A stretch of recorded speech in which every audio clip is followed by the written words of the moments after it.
you have to be thankful from this side, because in some ways it has been theirs, and part of their attitude and who they've been as part of that community and supporting us is why we have it. So you've got to look at it from every single angle and just remain calm, like my wife, not like me. It's not you versus us or them versus it's the whole thing together. It's the whole thing together. And it's amazing when it all comes, like you see so many places around the country where it comes together and you're like, wow, that's an awesome place. All right, welcome to Atrium Capital Group's Developer Podcast. We have Giovanni Fernandez with us today. We're going to learn a little bit more about your story, what you've been through. I was just going to say, there's something that you said when we first met, outside of here a few weeks ago, that really kind of stayed with me, and it was kind of along the lines of how you help your people and certain people that work with you. It's like, instead of me going out and adding this as a branch to my company, like I'm going to empower these people to go and get their own companies, and I'm going to do business with them. And if they're doing great and they're loving what they're doing, then I'm going to just keep throwing business at them. But I've empowered this individual to go out and feel what it feels like to have a business and do it for themselves. So I thought that was pretty neat. And it kind of sounds like how you operate in general with building your collaborations and relationships. Yeah, I love it. I mean, I think that when you get to walk in a room, I mean, it sounds like, I don't know if this sounds a little like arrogant or what, but it is my podcast. So my name was on the thing. You're right on the title. Whatever, right? But, when I throw a Christmas party in my office or something like that, and I invite like a handful of people who I've done business with or what, it is such a fulfilling feeling to look around the room and to see people who literally started with nothing years ago. Not only are they super successful, but you watch their kids and then their grandkids. Now there's a few people I've done business with, and just what they're able to do with their lifestyle and education. And it's like shocking, but it's like so fulfilling to be that person, and they look at you that way. It's like, it's almost like this responsibility that you have to like always be like that great mentor. But does that change you? Like, the reason I ask is like, does it change the way you carry yourself daily, knowing that you have that responsibility now? Like, go take yourself back to when you're doing 65 houses, you're on your own. Does it feel different? Yeah, I mean, I think that you always are who you've been, with the exception of like you grow as a person. I guess the way to answer the question is to say, like, people respect you once you have something to respect. Yeah. And so when I was before doing 60 houses or so, like, nobody knew who I was. Like, they weren't really going to listen to me, but I feel like I've always been a leader. Yeah. And I feel like I've always had a vision from when I was real young. I always knew who I was going to be. You're going to think this is crazy, but like, I wrote down in that book exactly where I wanted to be in life. Did you today. write in that book that you were going to be doing this podcast today?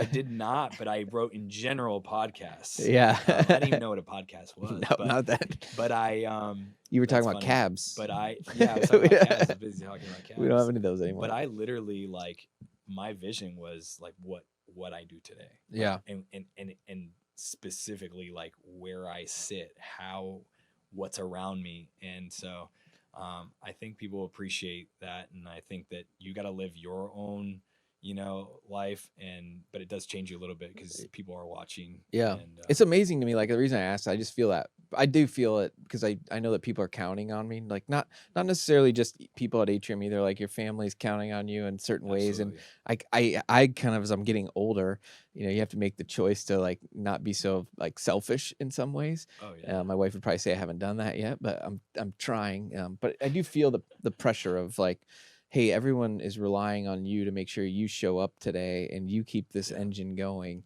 And so when you said it, isn't that what makes you who you are, right? And isn't that the tough thing that separates you between maybe somebody else who hasn't jumped in and tried to be their own, business or be an entrepreneur? It's like carrying that stress, that weight of, not only are you going to have to provide for you and your family, but you're now providing for so many others around you. And I think it takes a certain quality or personality or,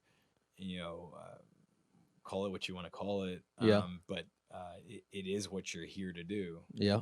And so owning that and just embracing it, I think, is the best way to approach it. Give us a general idea of like what you've grown. Like I know you talked about a little bit of numbers, but like how many projects have you done, like houses wise, over the years? You know, what are you working on today? Sure. And I want to don't get into this yet, because I want to go into more of the district stuff of what you're doing in the Milk District, what you're doing in the Hourglass District, but like kind of all the other things that you have going on. Sure. So you know, the way I'll answer that is that there's two parts to our company, and the bread and butter side of our company is single family residence. And so since the beginning, as you guys now know, we've always bought and either remodeled or built single family homes. And so that will always continue, and it just kind of, it's automated. It works like a factory, like a machine. So that's one side of what we do. And then the other side is more pieces that I would call your legacy or difference makers, or projects that you're passionate about. And those are the things we'll talk about in a second, which is more the adaptive reuse, Milk District, Hourglass District projects. On the single family side, I don't know anymore what the exact number is. But let's just say that, you know, I went from a guy back in 2002-ish, buying my first house, one house. And today, you know, 20 something years later, I could tell you that I've probably bought and sold, or bought and held, maybe like 4,000 or 5,000 of them. Yeah. I think that's pretty awesome. I mean, just even from the first time I met you those years ago, I remember hearing that you were moving here to town and had bought and sold thousands of houses in Vegas. And I remember like, I'm like, he's my age. Like, and I'm like, holy shit, I'm behind. This guy's on fire. So I think it's impressive, you know, what you've been able to do, you know, in only 20 years. I mean, a lot of people spend a lifetime trying to do something like, and that's not even your whole business. I mean, you're, like I said, it's kind of the fun stuff that everybody sees is what's more the sexy stuff you're doing as well. And, you know, it's important to talk about, you know, when you talk about that volume of transactions is, well, two things. One, it doesn't happen. It's like an exponential growth, right? Like I wasn't doing hundreds in the first 5 years. You know, it takes its time, and then you kind of hit this point where you're really rocking and rolling, because it's the greatest opportunity that exists. So when the market really collapsed, and when it was trying to recover, and we really had to do this job of acquiring and fixing and bringing neighborhoods back to life, and I really enjoyed that. I really saw an opportunity for everybody to win in that situation. You know, so that's one piece. But I think the second piece is, you know, I'm very proud of who I am as a developer, meaning 90% of our projects have always been our funds. We don't, or we didn't do, after, you know, that initial partner I had, I don't do a lot of raising money, or I don't do a lot of outside capital. You know, I think a lot of people that aren't in development maybe don't know that there's different kinds of development. And I think that they're both really awesome. And I think I even had a conversation with you years ago. I sometimes struggle. What kind of developer do I want to be? Do I want to go out and raise money and do many more projects? And I think I can make a difference like that because of a vision I have, et cetera. And I'm raising money. And, you know, at that point, it's like more like either private equity or, you know, things like that. Or you can be more of a mom and pop developer, and you're kind of just doing projects that are your projects. And, you know, you're not able to do as many. Right. But I think that's kind of the fun part of it, is like deciding what kind of developer you want to be. Absolutely. And there's so many, like one of the things I've learned is like, you'd think there'd be like 1, 2, or 3 ways to do it. And there's like 9,000 ways that you can go about doing. I mean, we've even talked about just having one person or a fund, you know, there's so many. A lot of ways to do it, for sure. And I think that, you know, I don't know why this tends to be kind of the theme, you know, of a few things we've talked about, but like, know thyself, like what is going to make you happy? Like, what is your focus? And start, you know, early, and understanding like, what do you envision for yourself? And it doesn't mean you have to only stay there, but like, you know, you will be more successful if you tell yourself, here's what I'm trying to do, and then here's how I'm going to do it. And then when you start achieving those things, you tell yourself, I'm going to be happy while I'm doing those things. And so happiness comes real easy when you're viewing it that way, when you're telling yourself that is your happiness. And so when I look at my life as a whole and looking at the amount of time that I get to spend with Junior and Otto and Elise and my family, those things are very important to me. So at this point, I'm happy the path I chose, and I chose it because I've taken that part into consideration. Yeah. So that works for me.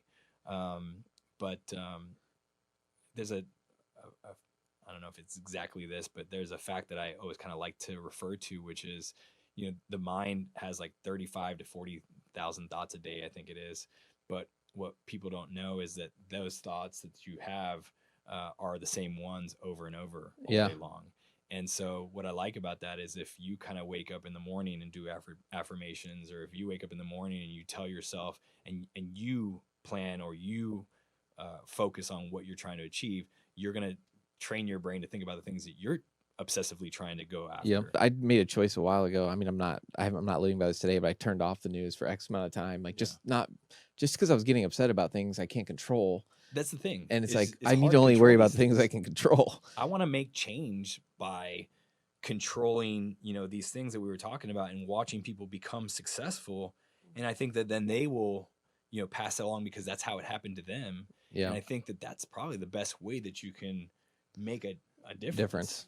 So it's showing through action again, like going back to just doing it. All right. So kind of, and on this stuff on the development side. So what you've done in the Hourglass district that wasn't there. And I remember this because I lived off of Curry Ford. I was in, on Hall Circle and kind of Lancaster Park area. Yeah. And I remember when you started to purchase, I believe it was the gas station was first, the old gas station, or you tell me, I don't want to, which piece came first? So oddly enough, there's a little daycare at 2517 Curry Ford that was the first building that we saw for sale, that we purchased.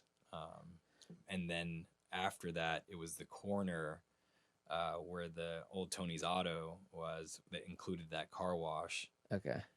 And then we purchased the gas station. It's all the way behind. behind. Then we purchased where Claudia Cottage is. And then we purchased where Hourglass Brewing is. And then we purchased where F&D's old building was. Yep. And then we purchased the pieces behind all of that. And in that meantime, we purchased several residential pieces around there. So how did you pick? This is my point of this whole thing. I lived there all those years. I never thought in my wildest dreams that would be a district or something that would happen. Right. Like I just didn't see it. And so it's one of those things where I remember telling my partner, Mike, I was like, when you come from outside, like you don't have any stereotypes of what something is. Right. And so I just think it's amazing that you went there. Like if anyone, I mean, I'm sure you have these, but it'll be amazing, like case study of the before and after of what's been happening. And I know there's more things to come, obviously. Sure. But I just think as a developer, and this is a long way of asking this question, like, what did you see first? Like what made you think, oh my gosh, this is it? And did you recognize it as like an opportunity, or was it just kind of it happened and then you grew it into an opportunity? So there's like several ways to answer this. One, I want to say, like, I'm not the only one that's a part of it, meaning I'm not going to just take full credit. Like there's people on my team. There's Elise who, like, I never bought anything without Elise looking at it also, right? So it's like, I'm like, yes, like at the, I guess, top level, like I'm the one that does that part of what we do, right? And I that's my gig, is like the strategy, and I aggressively, but there's great people that you collaborate with along the way that help you in this process. Like there's a gentleman named Doug Badia who is a leasing agent who gave me some really cool ideas initially.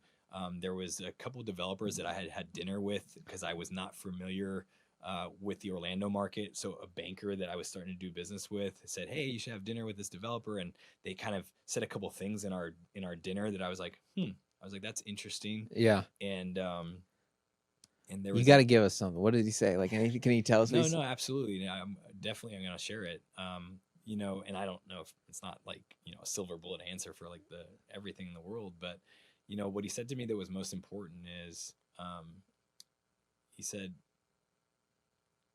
so many people buy commercial real estate like for cap rate, right? Yeah. Like they'll buy this building that gives you a 7% return, but they don't really have a vision. Like they're not trying to redevelop or develop. They're just commercial investors. Mm-hmm. and they just mention, they like to look at it from the perspective of, if I buy one building and another building together, then I'm able to kind of change the environment of like those two buildings together, right? And he had maybe mentioned, one or two buildings, and then my obsessive personality went and bought like 20 of them. Yeah. Right. Because I'm like, if it Can't works just do like one. this, then it must work like this. Right. Yeah, that's awesome. Which I'm sure you can appreciate. Yeah. So I think that's kind of where it all came together.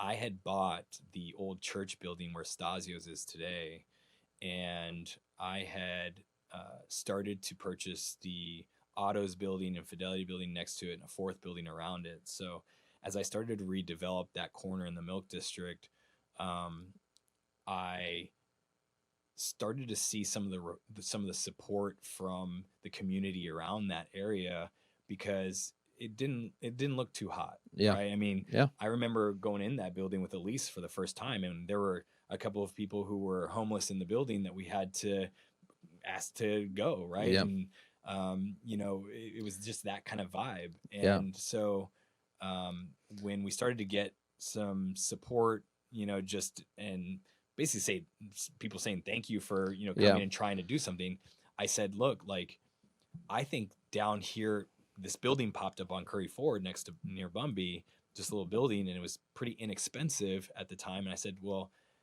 I'm a long-term real estate guy anyway. I should just purchase this. All of those things came together with the support I was getting from this corner over here in the Milk District, and seeing that stretch. And for some odd reason, after that small building went for sale, that corner went for sale, and then it just all came together. And I said, I gotta do let this. me call Doug. Let me ask him what he thinks about, could he lease this area? Yeah. And all these conversations I was having turned into, wow, like, I want to have like this little area, that I can kind of be close to my office and my house. And I just want to spend more time with my kids. And it just had all these right reasons why I was doing it. And when we submitted our first set of plans for Foxtail Coffee, at the gas station corner, we were going to have to name the plans. Yeah. And I had no idea, and we're sitting there with the architect, and, where we got the map open because we're looking at all what we want to do. And we see this lake, and it says the Hourglass. Yeah. Hourglass Lake. And I'm like, well, just call it the Hourglass District. Yeah. And I had no idea at the time that, that the city of Orlando had Main Street programs that were, primarily called districts. You're naming a set of plans. I'm naming a set of plans. Yeah. Well, Bungalower gets a hold of the plans, and I think maybe Orlando Business Journal gets a set of plans, and they're all getting excited, I think, because all these pieces, right, in collaboration, Foxtail was growing, and that was their third location. They had one open, they were working on two others, and that was the third one. And they were great partners, and people were just excited that something was going on in that corner.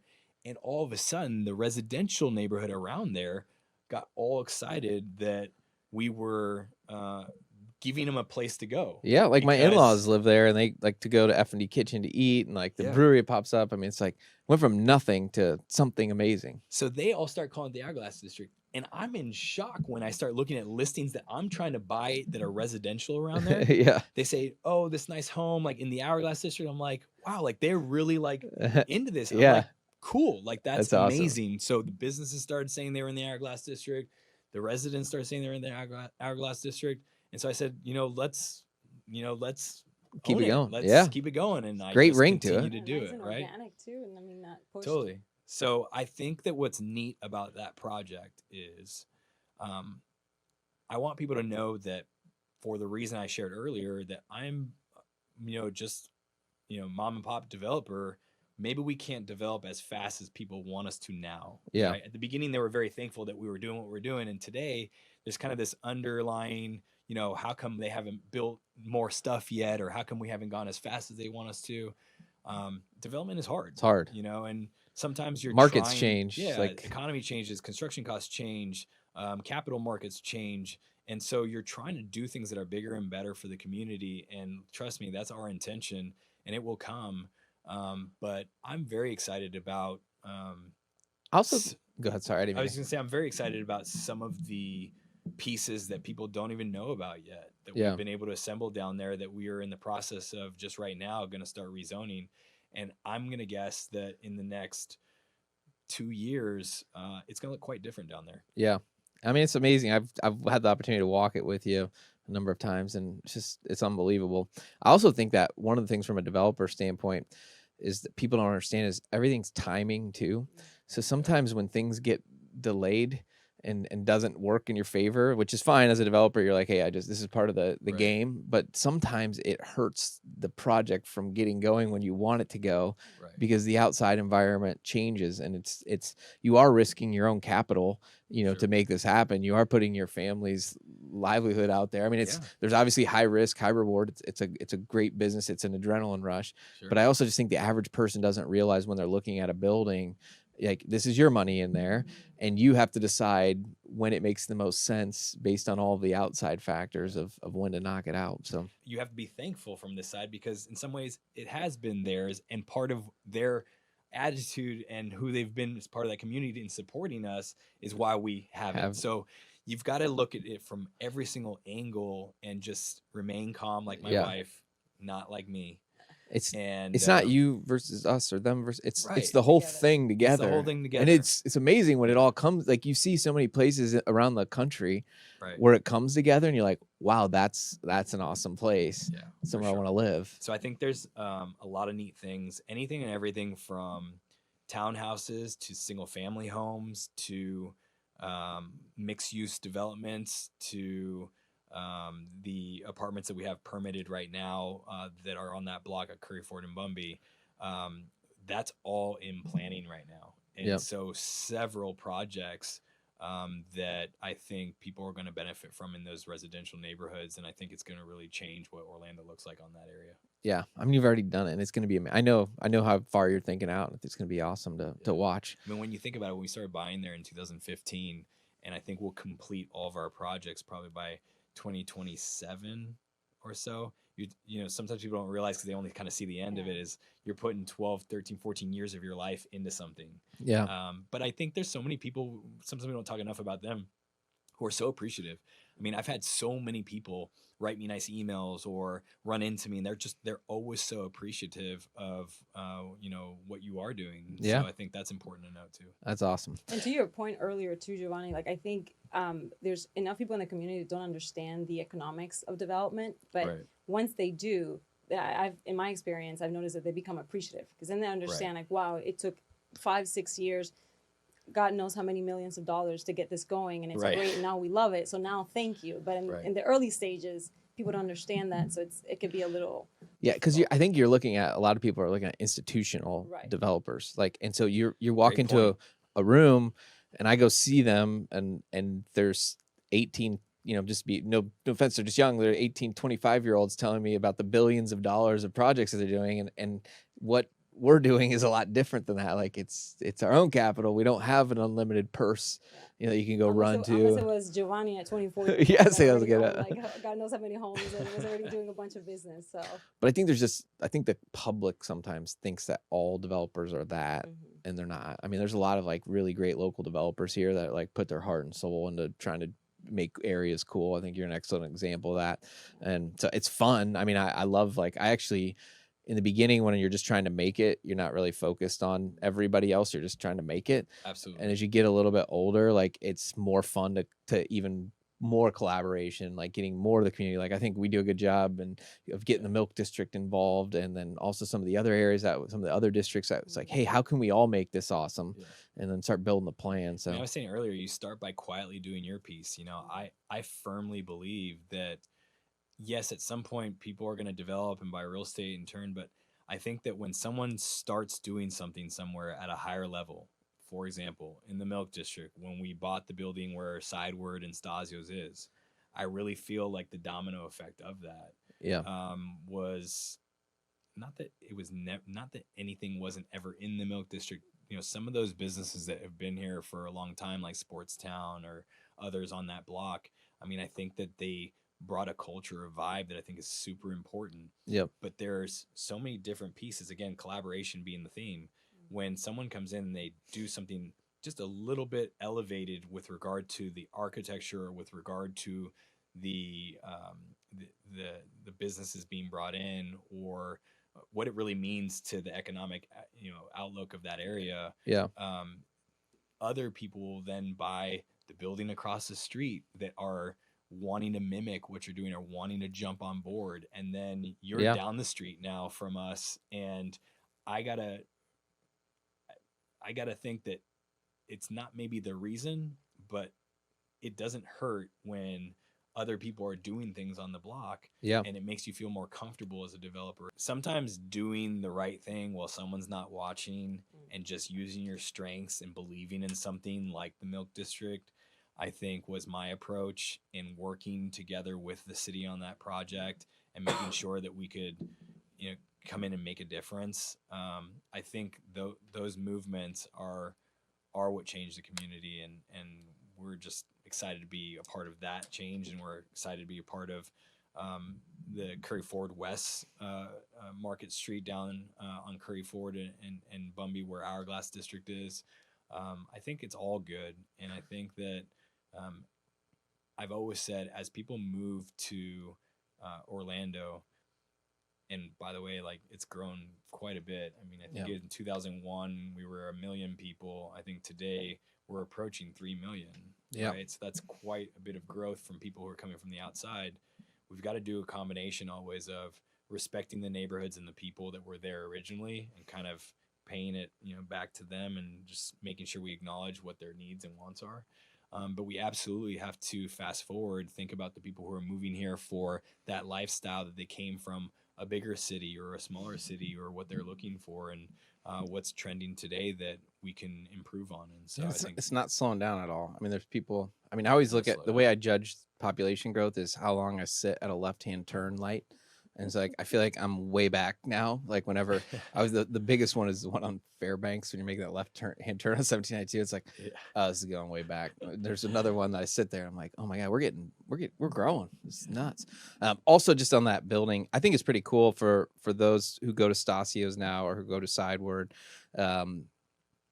What you did, like, I've walked that building before you did what you did with it, and to have the vision, which is another great thing where I think you're a great developer, is to have the vision to turn it into what you did today.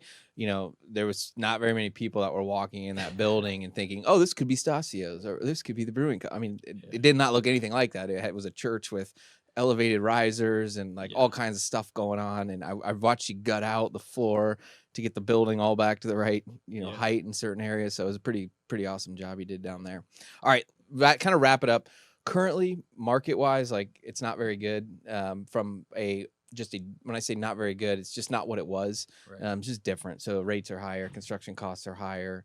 What are you doing right now to kind of navigate through this period of time? So I think the greatest opportunity that exists is if you do take some of those institutional investors that we were talking about, some of the private equity groups, there's a whole new asset class that has been created out of that great financial crisis back in 2008, 9-ish time.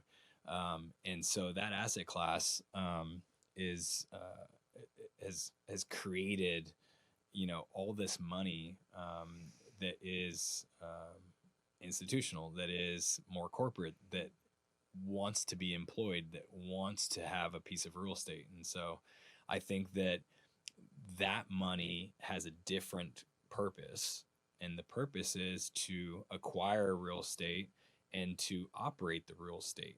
I think a lot of developers over the last 50, 60, 70 years, when building a single family home, has had the intention of building that home and selling that home to an end user so that somebody can live in that house.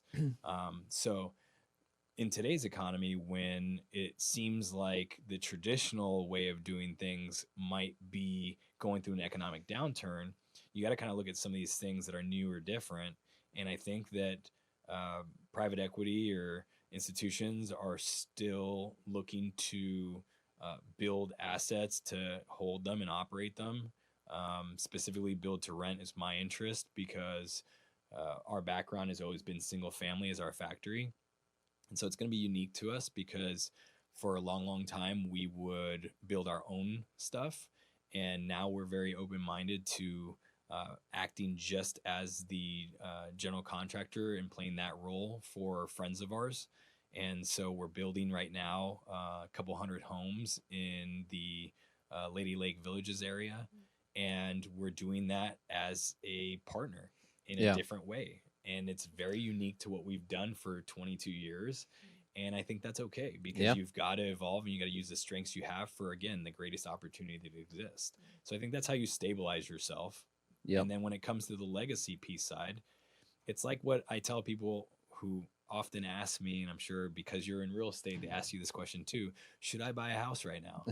And my answer to them usually is, what are you concerned about? The price, the interest rates? And like, yes, like all of the above. And I'm not sure that they always know what any of that, completely means. So I try to navigate through them and say, okay, well, this is what this means if this happens. But to make it, long story short, if they plan on living in that house for 10 or 15 years, does it really matter? No. Can you make the payment? Like, can you make the payment or can't you make the payment, right? You can either afford it or you can't. Like, you being worried about whether you bought it for $350 and is it going to go down to $325, or I bought it for $4, is it going to go to $450? Like, I don't view your personal residence as, and a lot of people probably differ, or have a different opinion. I don't view it as your business a money or maker, where you're going to make money. I've always said, like, I have a business and I make real smart decisions in it, I think, so that I can go on my personal side and make a real dumb decision. The chairman of my bank used to tell me all the time, he's like, he actually took a piece of paper out when we started, and he wrote down basically the fundamentals of buying a deal. And he's like, that's how easy it is. He's like, that number has to be positive at the end. Right. And he goes, the only property that you don't have to use that formula is on your personal house. He's like, it's where you live. And I actually had the conversation right before we walked down here with somebody. I'm like, can you make the payment? Like, they're asking me about the 10-year treasury. Is it going to come down? And I'm like, we're talking about a house. Like, just can you make the payment? Are you going to be there long enough to where you don't have to worry about fire selling it? Like, if you plan on living there 5 or 10 years, like, you're going to do great. It's in a good, you're in a good market. Yeah. Understand the background. If years ago when the market crashed and people got really hurt, and that was a lot of the reason was because they thought they could make the payment. The payment changed quite a bit, right? Today, if you get the right structure on a loan and it's fixed for a certain amount of time, then you're probably going to be okay. Now, things happen in life, so nobody can predict anything. Are you going to still have the same job? I don't know. Yeah. Right. But when it comes to, does it make, most of the time I think they're asking is the value of the house going to change? Yeah. And, my opinion is what we're saying. I don't think it matters if the value is going to change, because if you're buying it for yourself and you're going to live there for a period of time, real estate, if you want to get really nerdy about it, go to FHFA.gov and you can see appreciation and depreciation schedules for the last 80 years or 70 years in this country, in every city across the United States. And you will see that there are linear markets across the Midwest and flyover states, and there's hybrid markets on the coast side, and you're going to see, the market jump up and down in certain areas that are primarily, excited about, growth, and then you're going to see where things don't change much in other areas. And so, but what you will always see is that it always recovers. And I think most people ask this question too, because I have a lot of peers and younger cousins that are getting into buying real estate. It's the fear of, am I making a smart investment with my first property? And my first property is going to tend to be the property I live in, right? You will evolve from there, but it's the fear of, is this the right decision or not? And I kind of wanted to ask you something, and it kind of like an ending question, but you strike me as somebody that, one, obviously, track record's impressive, but from a young age, you knew what you wanted. Like you said, you wrote it down, you had a vision, and you strike me as someone who's fearless. You just take things as they come, you take action. You're not an idle person, but sure. Are you somebody that has some fear? And then how do you deal with fear for people coming in, young men, young women, like, I'm afraid to do this, and the fear is keeping me from taking action?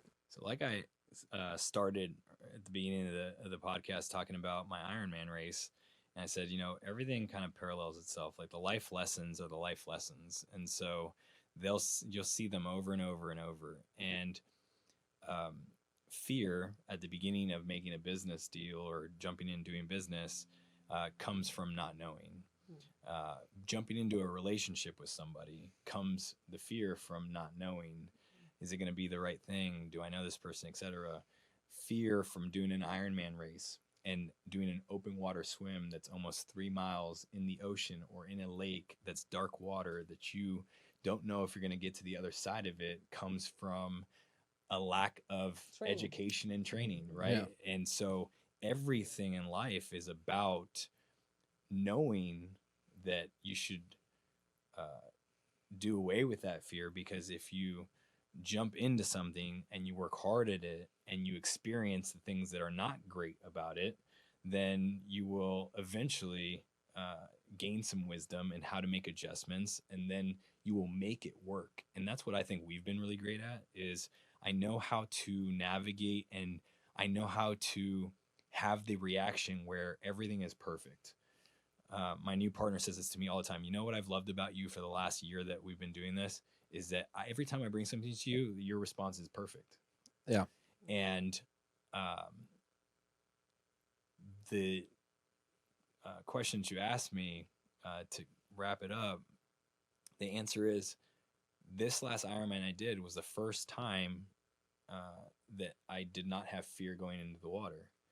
And so it just goes to show that the first 4 times I just hadn't done it enough and I hadn't trained enough, and going out there is scary. And so I felt this time for the first time that I was going to go in the water and I was going to swim the 2.5 miles and I was going to come back just fine. And I didn't have any fear. And that comes from experience. That comes from wisdom. So you have to know that you have to go through the tough part in order to get to the part where you now know. And so today you see me at 41 years old this coming month, as somebody who strikes you as fearless because you learn a lot in 20, 30 years. And yep. So the more you know and the things you get involved in, you kind of have answers for the problems that are going to present themselves. So. My last question, in that book where you wrote pretty much everything you wanted to achieve in life, did you write how you wanted to be remembered towards the end of your life?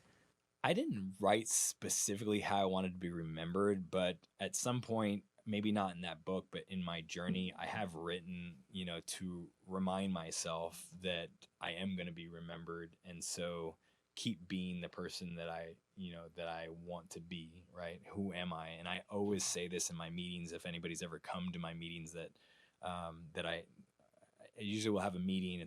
I don't charge people or anything like that. And I just like to mentor people one time a week. And I always start off by saying, who are you? Yeah. Right. That's the question you have to ask yourself. Who are you and who do you want to be?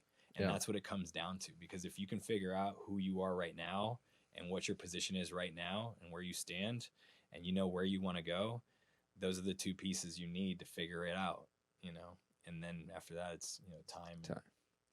I think, I think just the activity, I think for the people that want to get out there, doing enough transactions and just learning, like getting smacked in the face as many times as possible so you can recognize when it's coming again.